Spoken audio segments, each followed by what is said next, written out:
Oke, Assalamualaikum warahmatullahi wabarakatuh.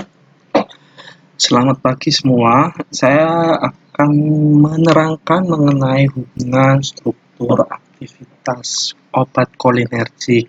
Ya, kali ini saya akan menerangkan mungkin lebih uh, santai dan pelan ya, karena kita belajar secara online. Kalau seandainya belajar secara langsung, kita bisa tanya jawab secara dua arah. Oke, dan mohon maaf apabila mungkin ada suara berisik ya, saya ini merekam di kondisi uh, juga masih ini ya, tidak saya kondisikan, jadi mungkin ada suara sepeda motor ataupun yang lain mungkin akan terdengar. Mohon maaf sebelumnya. Oke, kita lanjutkan. Oke, pertemuan minggu lalu kita sudah membahas mengenai obat-obat adrenergik ya. Maka memang untuk mengetahui mekanisme obat adrenergik, maka harus diingat materi tentang farmakologi mengenai nervous system. Untuk menerangkan obat adrenergik, sama hanya kolinergik, maka kita harus mengingat kembali ya materi mengenai farmakologi mengenai nervous system. Oke.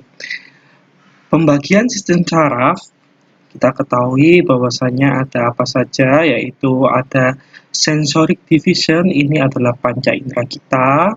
Kemudian dari lingkungan sekitar yang kita tangkap oleh panca indera dilanjutkan oleh PNS. PNS ini adalah peripheral nervous system. Kemudian dilakukan pengolahan di otak, yaitu central nervous system. Kemudian akan dilanjutkan pada motoric divisions.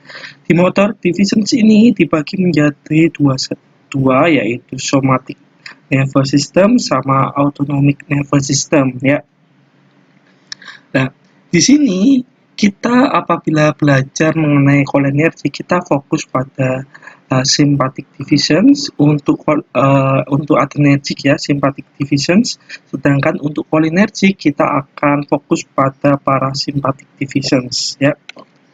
Nah, di sini hampir sama seperti tadi ya. Jadi 5 panca indera kita yaitu akan mengenali lingkungan sekitar. Ya, sarafnya adalah saraf afferens, kemudian di bawah, kemudian dengan motoric division dengan efferents ya, kemudian kita lanjutkan tergantung kalau kita menggerakkan otot rangka, maka itu adalah dalam bentuk kesadaran kita, maka dia akan disarafi oleh somatic motorik ya. Ya. Di sini kita akan fokus pada autonomic divisions dibagi menjadi sympathetic nervous system dan parasympathetic nervous system ya. Kita tahu bahwasanya persarafan terbanyak berada di tulang belakang. Di tulang belakang ini akan keluar serabut-serabut saraf, di mana untuk parasympathetic divisions ini adalah daerah biasanya disebut adalah craniosacral ya. Jadi daerah mulai atas ini ya. Ya, di daerah leher ini sampai ke craniosacral di daerah ke tulang belakang. Kemudian untuk simpatik disebut sebagai craniolumbral ya. Thoracolumbar, toraks itu adalah daerah dada ya. Kemudian lumbral adalah punggung. Ini akan keluar saraf persarafan ini akan tiba pada daerah-daerah organ yang dipersarafi, baik itu mata, lacrimal glands, kemudian untuk liver, untuk lambung, dan untuk usus dan lain-lainnya. Ya. Secara umum ya, ingat untuk autonomik dan somatik bedanya yaitu untuk somatik dia tidak memiliki ganglion ya.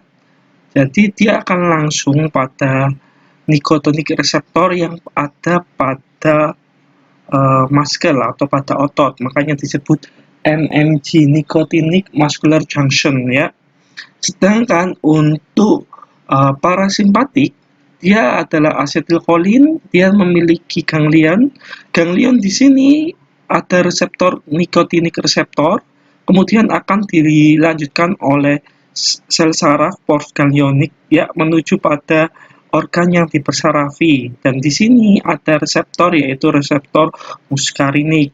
Sedangkan simpatik yang kemarin saya jelaskan untuk minggu lalu ya sama untuk di daerah ganglion adalah asetilkolin, dia berikatan pada reseptor nikotinik, kemudian akan mengeluarkan norepinefrin. Norepinefrin ini akan berikatan dengan adrenergic reseptor yang kemarin saya terangkan ada macam-macamnya adalah alfa 1, alfa 2, beta 1, beta 2 maupun beta 3. Ya, ada juga mekanisme lain yaitu simpatik dari melalui kelenjar adrenal ya. Jadi korteks adrenal ya ada adrenalin akan mengeluarkan adrenalin ini. Di sini asetilkolin akan berikatan pada nikotinik reseptor. Kemudian di sini ada tempatnya kelenjar anak ginjal adrenal medula. Kemudian dia akan meriliskan epinefrin ya. Epinefrin ini akan berikatan pada adrenergic reseptor juga. Jadi kalau kita simpulkan semua ganglion itu adalah memiliki reseptor nikotinik dengan neurotransmitter asetilkolin. Tetapi pada organ-organ akan berbeda-beda tergantung pada tempatnya. Untuk parasimpatik pasti muskarinik ya. Kemudian untuk autonomik pasti reseptornya adalah adrenergic ya. Seperti itu. Dan kalau nikotinik reseptor ini pada somatik pasti nikotinik ya, tidak pernah ada muskarinik reseptor ataupun adrenergic reseptor. Oke, kita lanjutkan. Jadi kita bisa melihat lagi, saya mengingatkan lagi, yaitu asetilkolin pasti berada di daerah ganglion ini dikeluarkan, tetapi pada saat di organ menuju, maka akan berbeda-beda tergantung pada jenis sarafnya itu seperti apa. Oke. Ini sama demikian ya.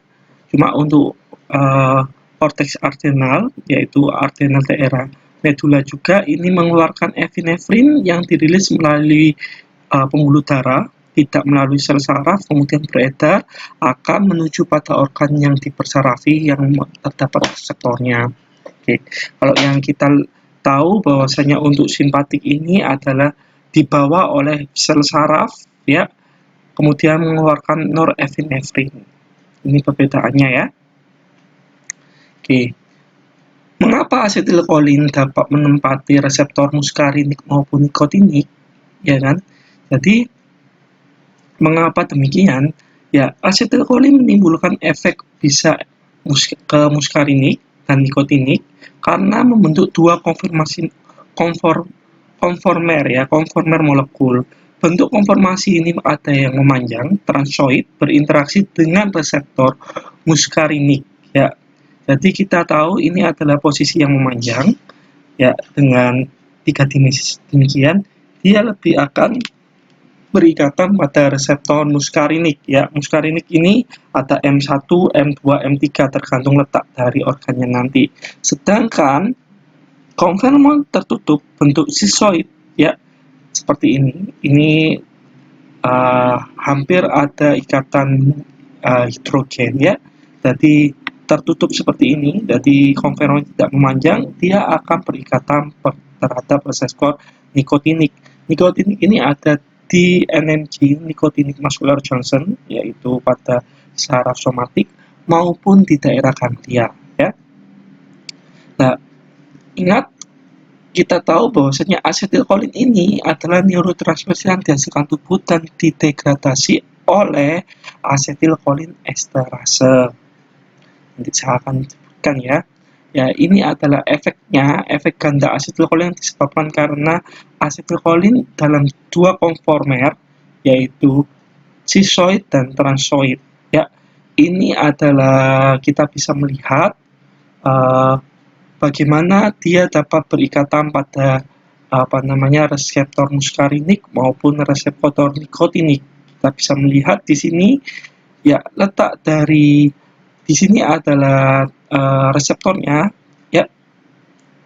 Nah, reseptornya ini ada sisi anion dan ini adalah sisi esterati karena berada pada gugus ester maka disebut sebagai sisi ester, ini adalah sisi anion ya.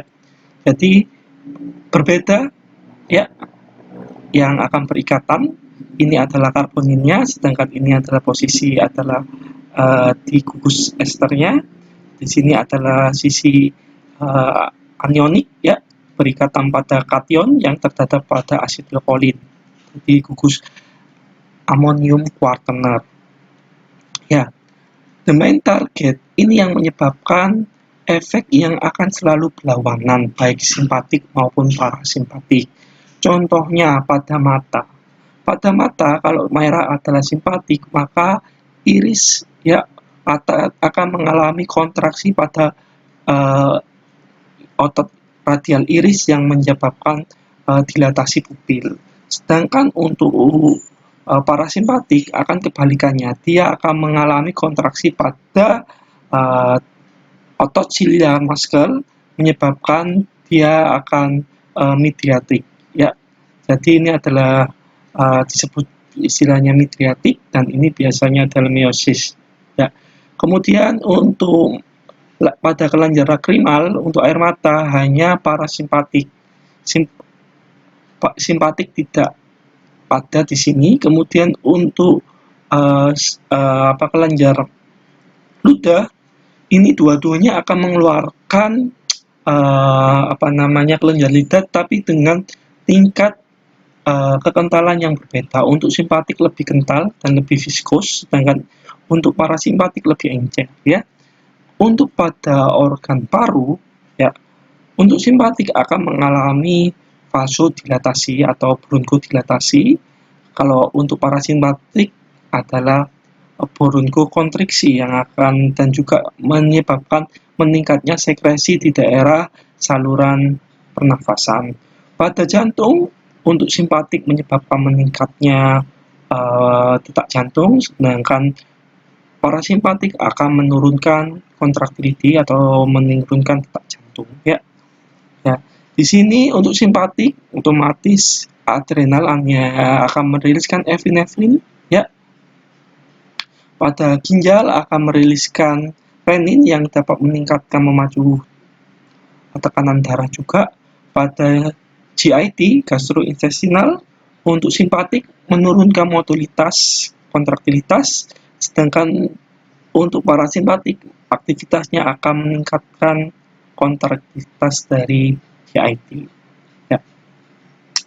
Pada bladder ya, ureter ini akan mengalami relaxation trusor dan kontraksasi dari otot sphincter yang menyebabkan kita dapat menahan urin, sedangkan ini adalah mengalami kontraksi dari kursor atau dinding kemihnya berkontraksi, mengalami relaksasi sphincter sehingga kita akan bisa disebut mengeluarkan air kemih ya.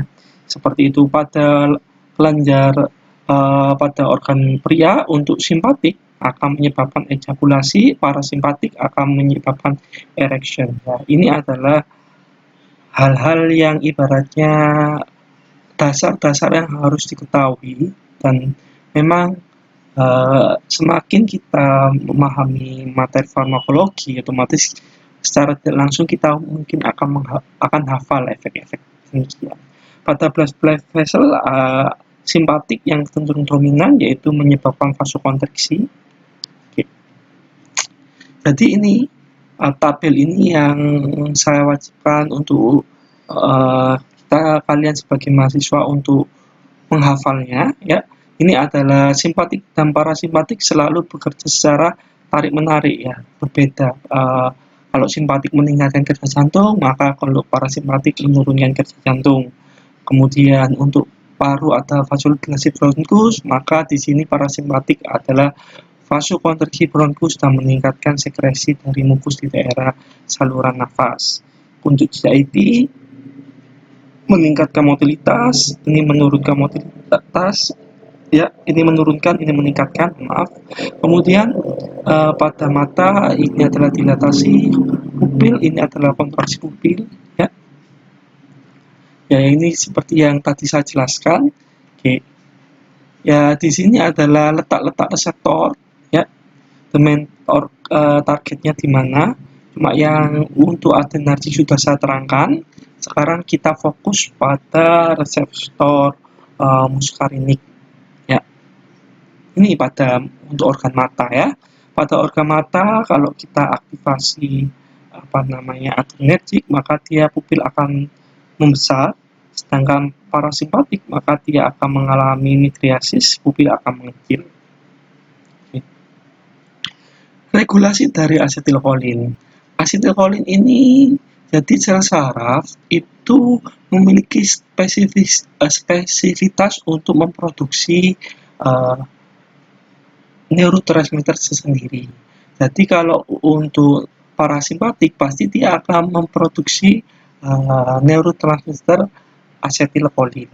Ya, dari proses produksinya memang kita tahu dia membutuhkan koenzim A, ya ini koenzim A di mana nanti akan membentuk suatu asetilkolin yang akan disimpan di dalam vesikel di dalam sel saraf.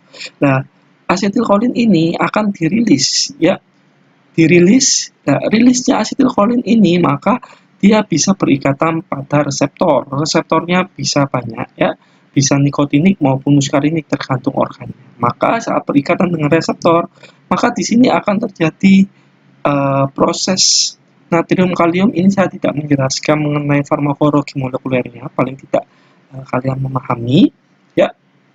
Nah, asetilkolin ini bisa didegradasi oleh enzim asetilkolin esterase menjadi kolin dan asetat.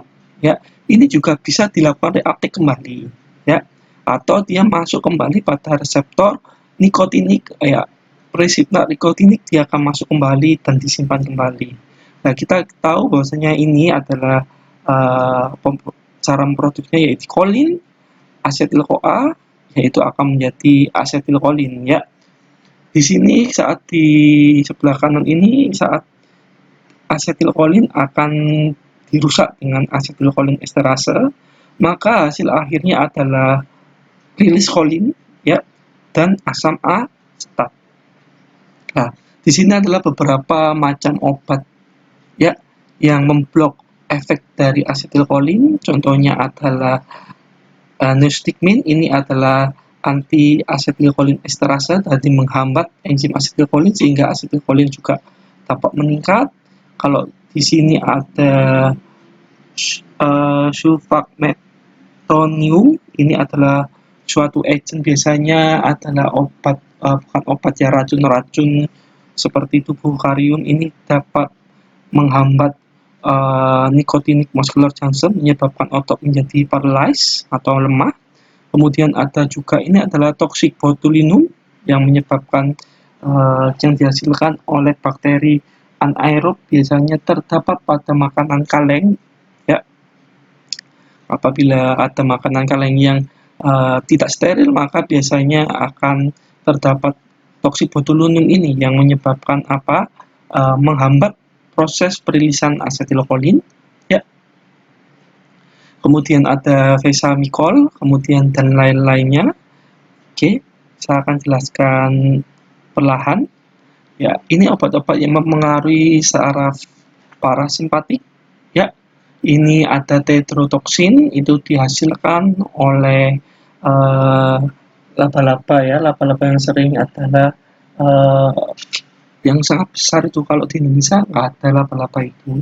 Sering sekali ini adalah menghambat saluran natrium kalium, ya. Kemudian ini ada vesamicol, tapi vesamicol itu menghambat penyimpanan asetilkolin, tapi tidak juga jarang saya temui obat ini. Ini hemokolium, ini termasuk hambatan reaktif. Ada toxic botulinum, mencegah pelepasan asetilkolin. Nikotin akan mengaktifasi dari reseptor nikotinik. Atropin adalah antagonis muskarinik, ya. Ini tidak usah dihafal dulu karena ini kita akan belajar mengenai hubungan struktur aktivitas, otomatis kita akan mempelajari hal-hal ini. Oke. Untuk reseptornya ada M1, M2, M3. M1 adalah muskarinik 1 ya, berada di ujung saraf ya.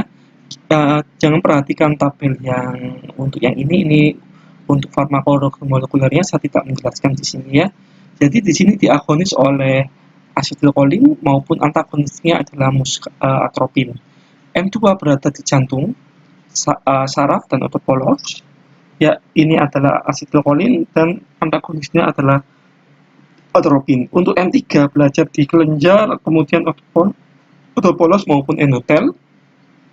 Ya, sama.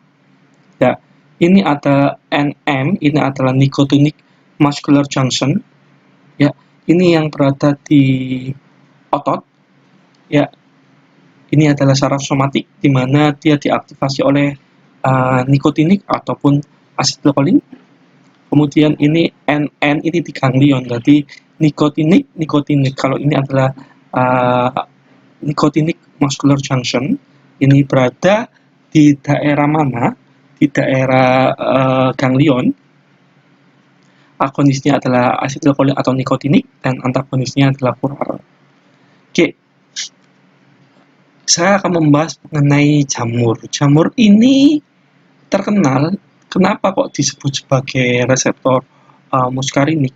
Ini zaman dahulu, jamur ini bernama ini ya, Amanita muscarina.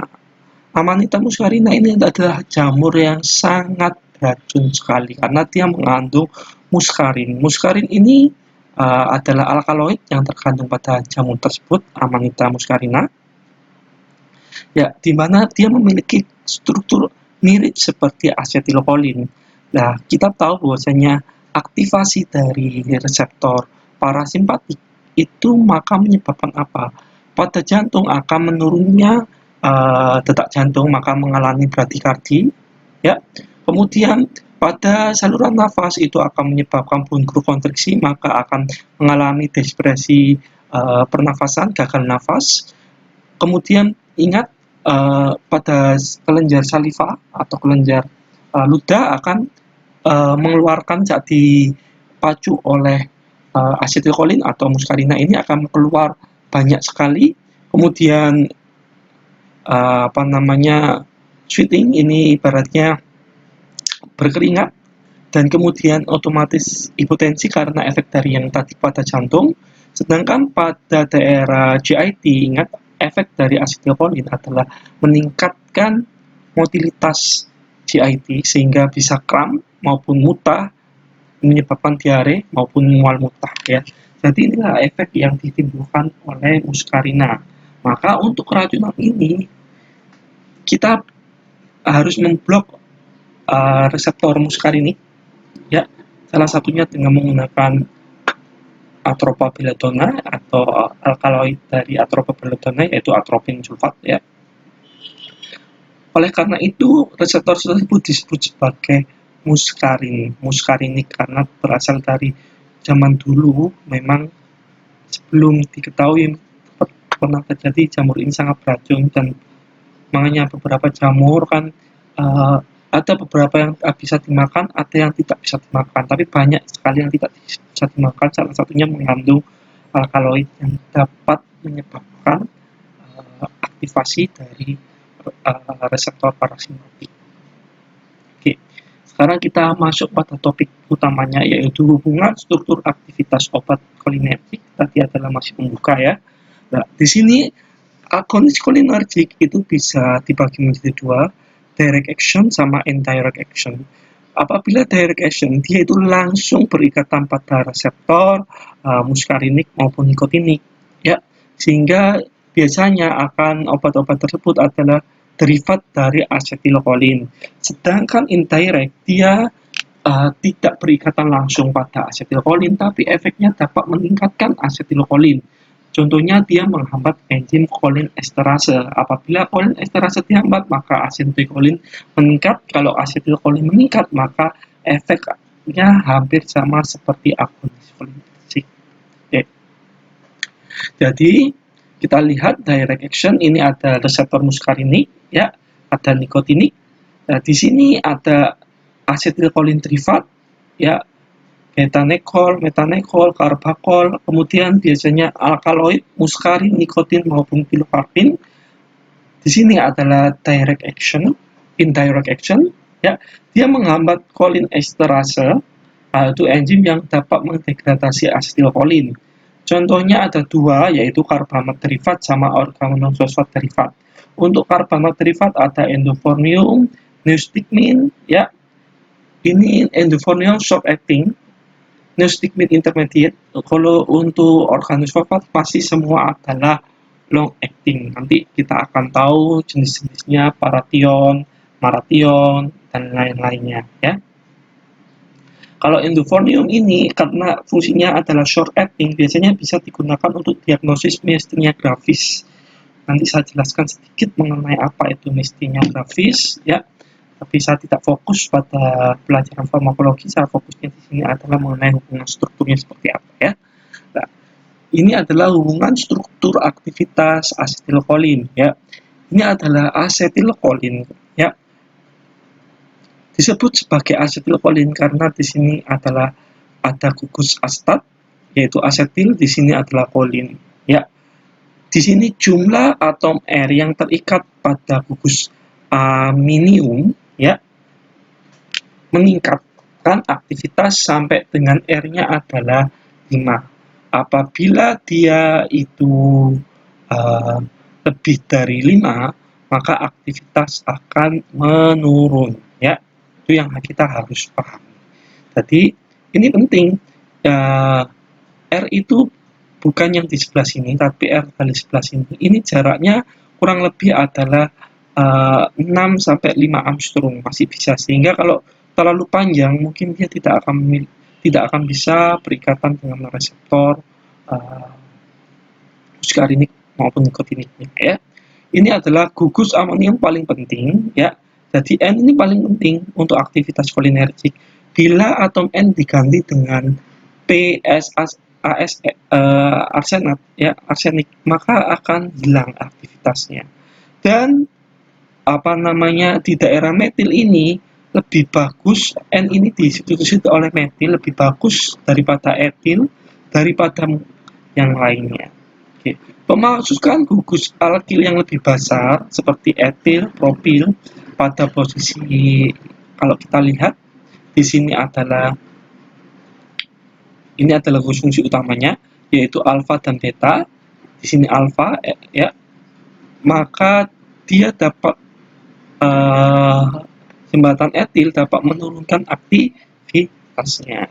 Oke, kita lihat asetilkolin. Asetilkolin di sini adalah CH3, yaitu dari kata asetat, ya, asetilkolin. Maka dia dapat berikatan aktivitas muskarinik maupun nikotinik. Tapi kalau seandainya di sini ada CH3 metil atau yang disebut pivalikolin, maka dia lebih berikatan pada reseptor muskarinik, tetapi dia tidak memiliki aktivitas pada reseptor nikotinik, ya. Kemudian ini untuk karbakol, ini adalah NH2, ya, maka dia masih bisa muskarinik maupun nikotinik. Jadi kalau gugus ini diperbesar, daerah R ini diperbesar, maka dia tidak akan fokus pada reseptor nikotinik, lebih fokus pada reseptor muskarinik, ya. Nah, ini adalah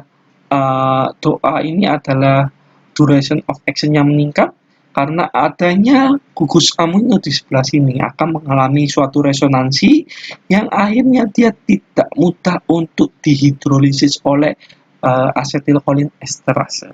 Demikian apabila ada gugus metil, alfa metil di sini, atau yang disebut sebagai ini, ya, asetil alfa metakolin, ya, di daerah sini, ya, asetil alfa metilkolin ini juga akan memberikan jaringan ruang supaya tidak mudah untuk dihidrolisis terhadap asetilkolin. Nah, di sini kita akan lebih ke arah reseptor nikotin. Sedangkan kalau ada beta kolin di daerah sini, ada suatu gugus metil, maka meningkatkan pada reseptor muskarinik, tapi nikotiniknya berkurang. Kemudian kalau beta nekol ini dua-duanya bisa, ya, tapi dia juga memiliki doa, yaitu duration of action-nya yang meningkat karena tidak didegradasi oleh asetilkolin. Oke. Gugus ester kurang penting untuk aktivitas kolinergik dan dapat diubah gugus lainnya tanpa kehilangan asiditas asetilkolin. Jadi, seandainya yang penting adalah rantainya adalah 5. Kalau lebih dari 5 tidak bisa. Tetap di sini ester perlu diganti dengan gugus seperti ini, ya. Jadi ini adalah amonium kuartenernya, ya. Karena apa? Adanya gugus ester akan menyebabkan mudahnya dihidrolisis oleh asetilkolin esterase. Apabila tidak adanya gugus, maka dia tidak akan mudah untuk dihidrolisis. Maka kemampuannya adalah 1500 kalinya dari asetilkolin. Cuma saya tidak pernah menemukan obat-obat ini, ya, karena mungkin kalau kalian bisa memahami kalau efeknya lebih besar dari asetilkolin ribuan kali, maka dia sangat berefek racun sekali, ya. Karena parasimpatik yang kita tahu untuk ke jantung maka mengalami penurunan tekanan darah, ya, denyut jantung akan berkurang, motoritas untuk CIT akan meningkat, pada mata akan mengalami, pada paru akan buntu kontraksi dan lain-lainnya. Sehingga ini adalah sifat-sifat obat-obat beracun, ya. Jadi nggak pernah obat ini. Oke, untuk alkaloid, jenis alkaloid ini ada muskarin, nikotin, pilokarpin, sama arekolin, ya. Ini ditemukan di bahan alam, ya. Nah, di sini kita bisa melihat bagaimana terdapat gugus amina kuartener ataupun aminnya tersier, ya, yang berikatan pada sisi anionik dari reseptor muskarinik maupun nikotinik. Jarak antara amina tersier dengan atom yang memiliki PEB. Atom yang memiliki PEB itu pasangan elektron bebas, boleh tidak harus dengan gugus asetil ini, tapi bisa menggunakan seperti nikotin adalah piridin. Di sini adalah jarak ini yang kita. Itu kurang lebih 5 sampai 4 Armstrong atau 0,5 sampai 0,4 nanometer. Ya, dan senyawanya kecil. Kalau besar tidak bisa, ya. Nah, ini adalah muskarin. Dia adalah di sini adalah cincin furan. Jadi jaraknya sini ke sini, ya. Jadi tidak harus itu adalah O, ya. Boleh diganti dengan gugus misalnya S yang memiliki PEB, ya.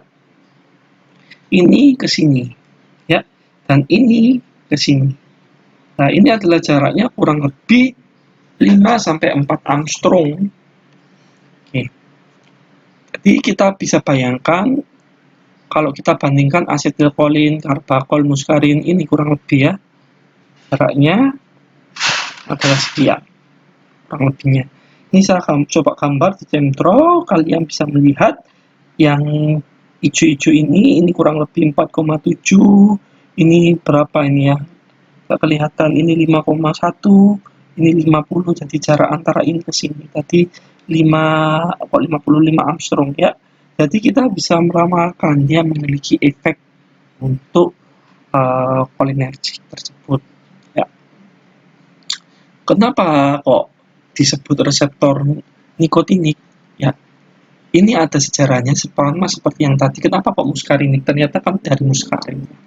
Nikotinik ini adalah kandungan pada tembakau nikotin, ya. Dia memiliki efek yang bibasik, di mana dosis rendah dia bersifat agonis, dosis tinggi maka bersifat antagonis. Selain itu, dia memiliki sifat psikoaktif, ya, yang berhubungan dengan toxic dependence, di mana nikotin ini merangsang pelepasan dopamin di mesolimbik yang menyebabkan suatu ketagihan. Dopamin itu adalah suatu neurotransmitter yang untuk ketagihan. Cuma saya belum menjelaskan ke kalian karena saya kemarin masih menjelaskan mengenai reseptor adrenergic dan sekarang adalah muskarinik. Nanti kalian akan selanjutnya belajar mengenai reseptor dopanergic, ya, itu seperti apa. Tidak saya jelaskan dulu di sini. Nah, efeknya pada CNS, ya, dia adalah CNS stimulan dari nikotin, memperbaiki mental performance dan memori, meningkatkan pelepasan adrenalin. Makanya beberapa orang merokok itu kalau tidak merokok menyebabkan kurang di harinya dan tidak bisa berpikir karena apa? Mungkin karena efek sentral yang disebutkan.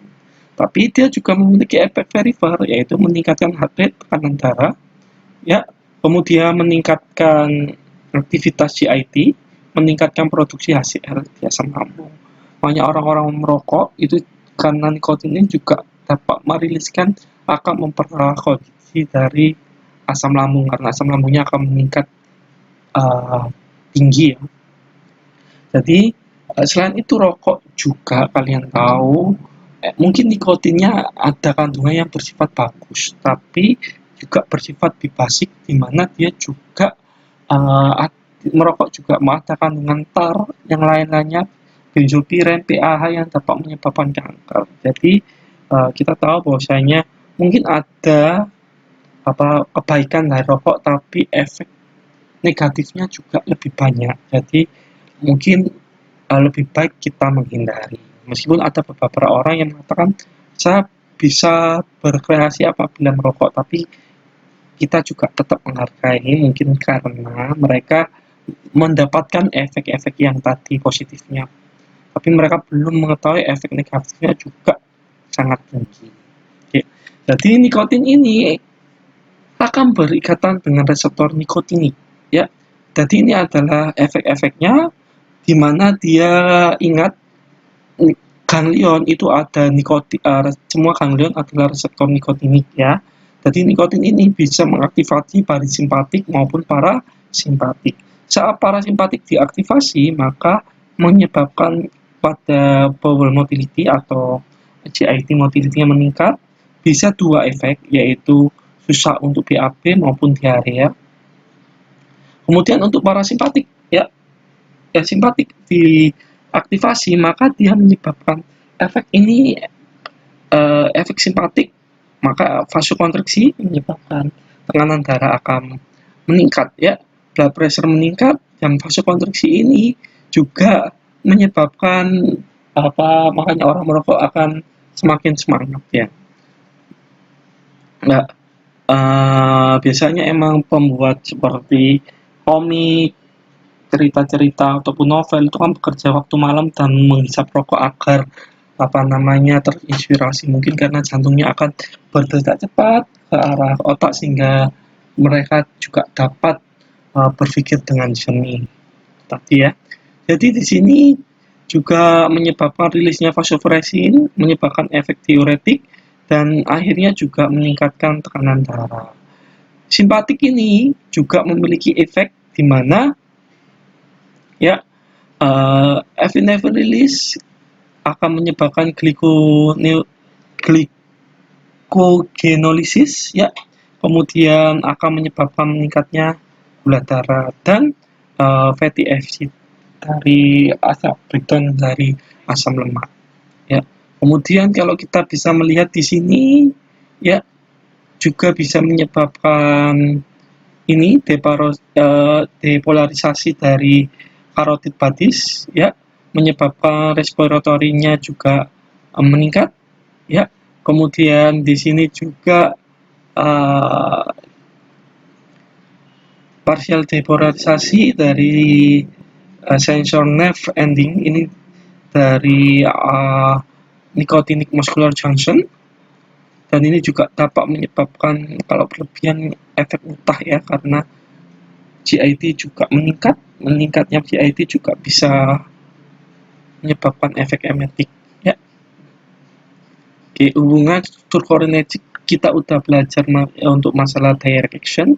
Sekarang kita belajar masalah yang indirect action ya. Indirect action kita gunakan adalah menghambat asetilkolin esterase.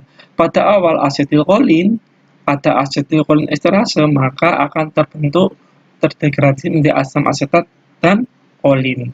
Namun adanya karbamat maupun organosulfat yang menghambat asetilkolin esterase, maka proses ini tidak akan terjadi, maka cenderung meningkatkan asetilkolin. Makanya ini adalah efek dari indirect ya action.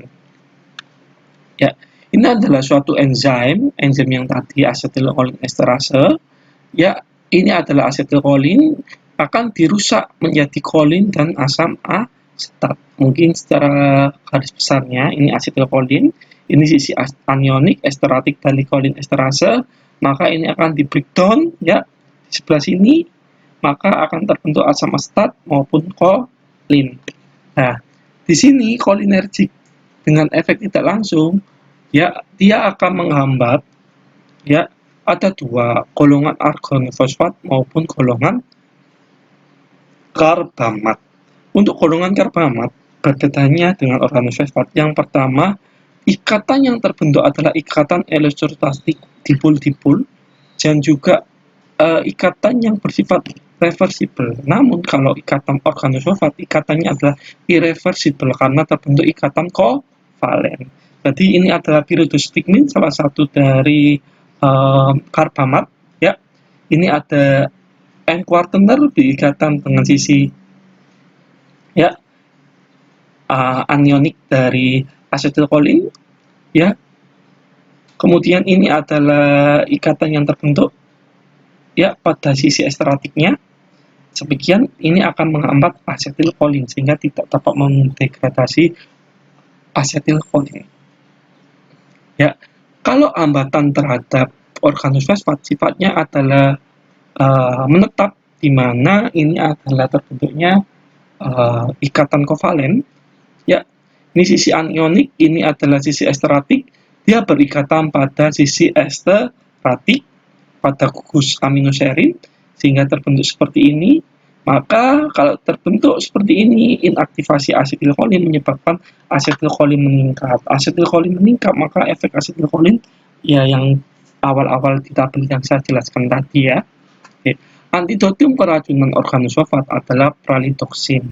Ya, pralitoksin ini ya ada gugus oksin, ini adalah gugus oksin di mana N-quaterner ini apa namanya dia akan berikatan pada sisi anionik dulu, kemudian mengambil ancang-ancang, mengambil organofosfat sehingga dia bisa melepaskan organofosfat dari ikatan kovalen di sini sehingga menyebabkan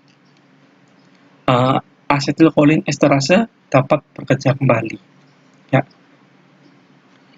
Ini adalah sering terjadi keracunan insektisida ya, dan terapinya yaitu atropin sulfat ataupun yang lain seperti reaktivator, jadi mengembalikan aktivasi dari kolin esterase yaitu menggunakan prolitoksin, optitoksin atau trimethoksin. Yang ada obat ini ada di pasaran, emang susah untuk mendapatkannya. Jadi secara injeksi prolitoksin ya ada oksin ini tadi, mekanismenya seperti demikian. Ini juga ada optitoksin, juga memiliki yang paling penting adalah gugus ini ya, yaitu gugus adanya gugus oksim. Oksim adalah OH dan CN rangkap 2 ini adalah oksim ya. Oke. Jadi akan terlepas sehingga akan teraktifkan kembali. Nah, sekarang ini adalah turunan karbamat. Turunan karbonat yang tadi saya jelaskan, dia adalah pyridostigmin, endoforium, dan lain-lainnya. Dia menghambat asetylcholine esterase. Ya, ini ada endoforium, neostigmin, pyridostigmin, kemudian physiostigmin. Ya, demakurin. Demakurin khususnya besar. Dua-duanya bisa memiliki aktivitas seperti ini ya. Oke, kalau kita melihat jarak antara ya N-quaterner ini kan N-quaterner atau N ini kalau untuk spesimen dengan atom O yang memiliki ya ini kurang lebih 5 sampai 4 Armstrong. 5 sampai 4 Armstrong ya. Ini endofonium untuk myasthenia gravis untuk mendiagnosa orang tersebut menderita myasthenia gravis atau tidak. Myasthenia gravis adalah salah satu penyakit autoimun ya. Jarang sekali, tapi waktu saya berpraktek dulu, karena saya praktek di depan Dr. Sutomo ya di Kimia Farma itu penyakit myasthenia gravis juga saya banyak menemukan juga karena emang rujukan Indonesia Timur. Di mana myasthenia gravis adalah autoimun, di mana imun itu merusak reseptor ya reseptor kolinergik. Sehingga kalau reseptor kolinergik dirusak, asetilkolin tidak dapat berikatan dengan reseptor kolinergik, ya kan? Nah, menyebabkan apa? Oh, dia pasien akan lemas, mulai seperti apa, nggak enak badan semua ya. Sehingga saat diberi endofonium dan terjadi efek dia semakin bersemangat, maka itu adalah salah satu indikator bahwasanya dia menderita myasthenia gravis, tapi meskipun ada penunjang-penunjang lab lainnya. Seperti itu ya. Nah, di sini kita menggunakan endofonium karena short acting. Ya, endofonium ini ya karena sifat short actingnya digunakan sebagai tadi untuk mendeteksi myasthenia gravis. Kalau dia bersifat long acting, bahayanya apa? Asetilkolin meningkat, maka efek-efek yang lain asetilkolin maka akan berbahaya juga ya. Kita tahu akan jantung akan mengalami penurunan detak jantung, respiratori juga bisa gagal nafas dan lain-lain. Oke, ini adalah senyawa organosulfat. Jadi senyawa organosulfat ini akan enzim asetilkolin esterase berikatan secara kovalen sehingga akan susah. Nah, efek ini seperti kalian tahu ada kecoa kalian semprot dengan insektisida, maka kaki-kakinya juga akan kejang-kejang. Itu adalah efek dari spasme dari otot yang terdapat pada insek. Kalau diberikan pada manusia, efeknya sama. Akan mengalami spasme otot, dehidrasi saluran nafas, dan berhentinya jantung. Ya, ini ada paration, parokson. Perbedaannya apa? Kalau ada tio adalah gugus sulfur. Apapun yang ada namanya tio pasti adalah sulfur. Maration ada gugus sulfur. Kemudian ekotiopat, ini ekotiopat masih digunakan untuk agen medriasis pada mata. Tapi namanya bukan kandungan ekotiopat, tapi fosfolin, ya. Kemudian ada gas ini serat dan sarin dan tabun ini pernah digunakan dalam perang dunia.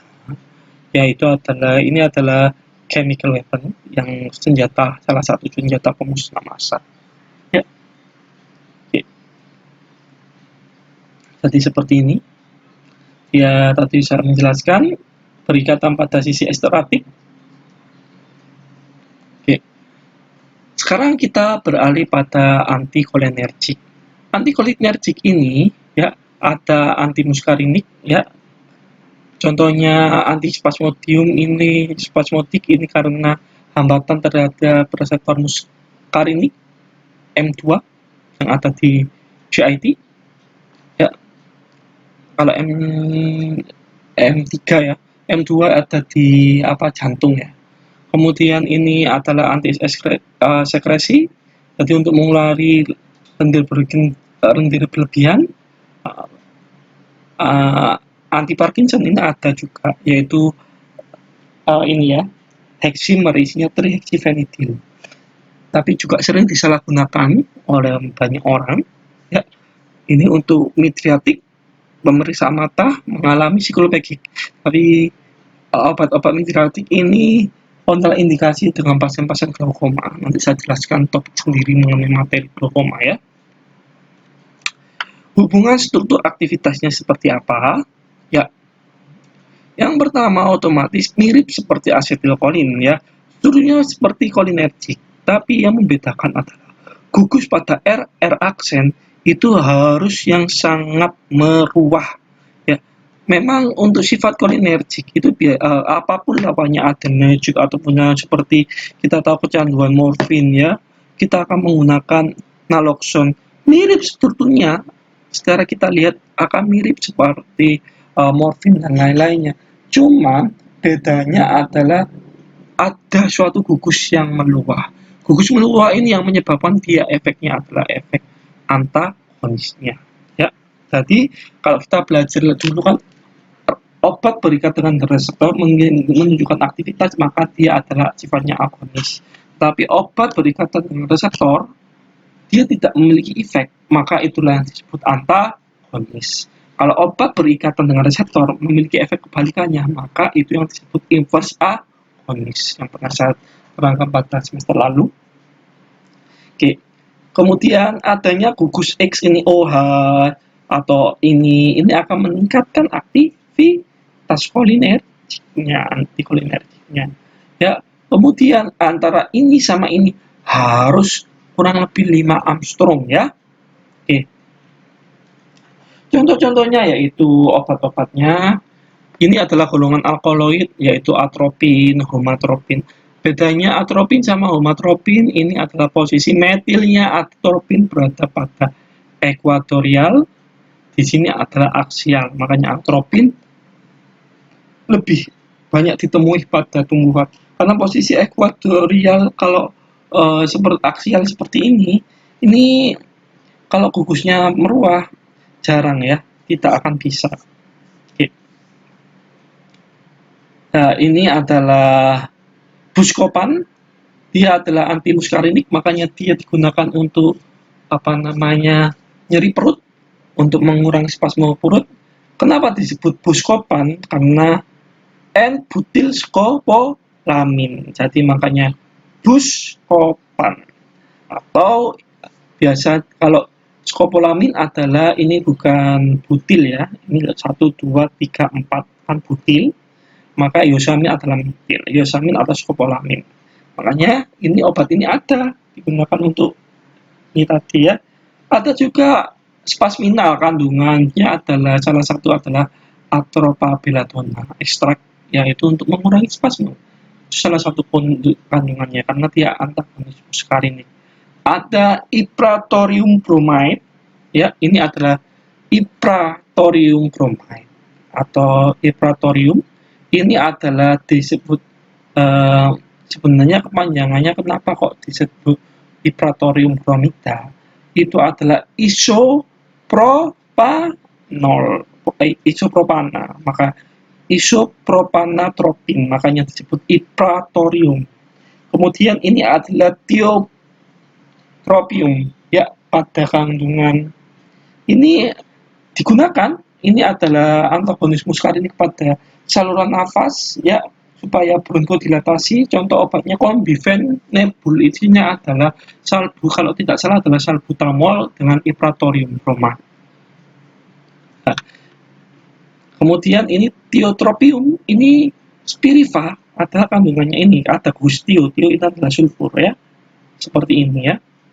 Ini hampir sama seperti, intinya hampir sama seperti Buscopan, cuma diganti rantai sampingnya. Jadi fungsi dari rantai samping yang besar ini adalah menambah binding site di sebelah sini. Ini contoh adalah propanetelin ya. Ini adalah antagonis muskarinik ya. Kemudian ada pirenzolat, mepenzolat ya. Kemudian ada disiklomin ya. Disiklo ini 2 siklo 1 2 ya, ini untuk mengurangi produksi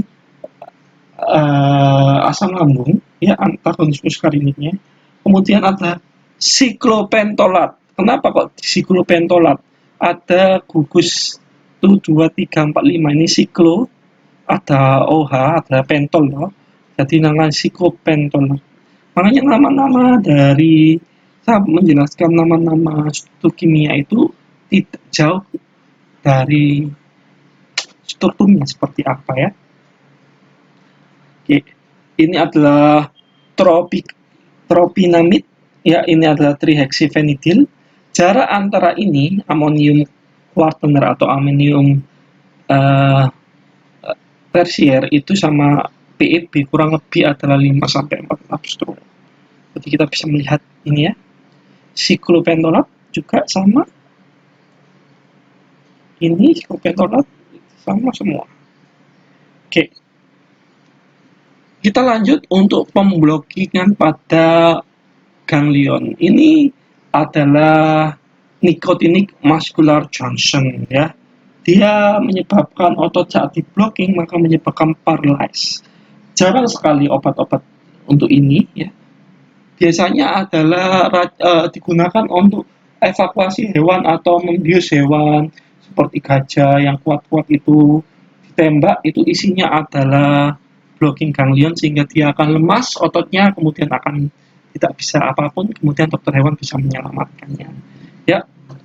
Oke, ini ada rantai panjangnya di sini ya, struktur secara umum. bisa sampai 10, bisa sampai ini, nanti saya jelaskan. Efek paling maksimal 10, di atas itu udah nggak maksimal untuk jumlah N-nya. Di sini adalah N-nya adalah N kuartener, double N kuartener. Ya, oke. Semakin banyak R ini bukan metil, maka aktivitas akan menurun. Ya, karena aktifnya sama seperti kurare, maka obat ini disebut sebagai kuraromimetik. Jadi ada beberapa suku di Indonesia yang emang panahnya diisi tubuh kurarin. Itu adalah suatu alkaloid yang terdapat pada tanaman saat dipanah pada hewan, buruan atau manusia, dia akan menyebabkan paralysis sehingga tidak akan bisa lari lagi. Ya, efeknya seperti itu. Nah, aktivitasnya lemah untuk N-nya jumlahnya sedikit. Kalau misalnya semakin banyak makin meningkat 9 sampai 10 udah maksimal, di atas 10 akan aktivitas berkurang ya. Jadi ini adalah seri homolog.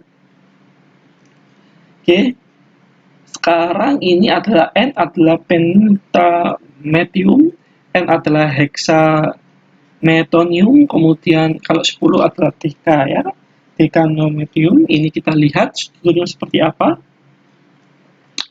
Adanya suatu dua gugus N kuartener. Saya jarang melihat obat-obat ini. Yang saya temui adalah suksinil bromida, biasanya ini adalah asam suksinat yang terbentuk suksinil etil. Ya, ini ya di sini. Kemudian ini adalah atracurium, berada di sebelah sini. Dan ini yang digunakan, jarang sekali digunakan untuk obat ini, lebih ke arah pelumpuhannya bisa bersifat racun seperti tetrodotoxin, juga efeknya sama, otot mengalami paralysis. Saya rasa demikian informasi yang bisa saya berikan. Semoga bermanfaat untuk saya pribadi, materi ini maupun kalian. Saya akhiri ya. Selamat beraktivitas. Saya tidak memberikan banyak tugas karena kalau kalian saya beri tugas juga nanti kalian akan berkumpul, kemudian mengerjakan bersama-sama, kena corona, ya sama saja. Sehingga yang penting kalian memahami materi ini, kalian rangkum di rumah. Saya harap meskipun ada wabah corona, kalian tetap semangat untuk belajar dan jangan keluar kalau tidak penting. Itu saja pesan dari saya. Wassalamualaikum warahmatullahi wabarakatuh.